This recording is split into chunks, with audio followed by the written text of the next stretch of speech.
நிறைய பேர் வந்துட்டு ஏன் இவங்க ஃப்ரீயாக பண்ணணும், ஃபிட்னஸ்லாம் ஏன் இவங்க ஃப்ரீயாக பண்ணணும் அப்படின்னு நிறைய டவுட்ஸ் இருக்கும். நான் நிறைய சொன்னேன் எனக்குன்னு பர்சனல் இருக்குது அப்படின்னு. என் உயிரே எங்கள் அப்பா தான். ஆனால் அவர் உடம்பு முடியாமல் தான் இறந்து போயிட்டாரு. அதனால தான் வந்துட்டு நானுமே வந்து அன்ஹெல்தியாக இருந்தேன். எப்போ பாரு சொல்வார், உடம்பு குறைமா நல்லா இதுவாரு அப்படின்ட்டு. ஸோ ஹெல்த்தியாக இருக்கணும். அதுக்காக தான் வந்துட்டு இதை வந்து நான் ஒரு 10 பேருக்கு சொல்லி கொடுத்த காரணமே வந்துட்டு எல்லோரும் வந்துட்டு ஹெல்த்தியாக இருக்கணும், ஹெல்தி லைஃப் ஸ்டைலில் இருங்க அப்படின்னு. ஏன்னா நானுமே ஹெல்தி லைஃப் ஸ்டைல்னால் என்னென்னு கூட தெரியாமல் இருந்தேன். அதெல்லாம் நான் பார்க்கவே மாட்டேன். 1 மணி 2 மணி ஃபுல்லாக சாப்பிட்டுட்டு சுற்றிக்கிட்டு. ஆனால் ஒரு ஹெல்த் இஷ்யூனால நம்மளை ஒருத்தவங்க விட்டுட்டு போகிறாங்க,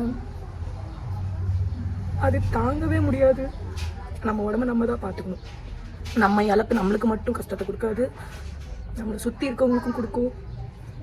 அதனால தான் இந்த பேட்ச் வந்து நான் கண்டினியூ பண்ணிகிட்டே இருப்பேன். எவ்வளவோ ப்ரெஷர் கொடுக்குறாங்க.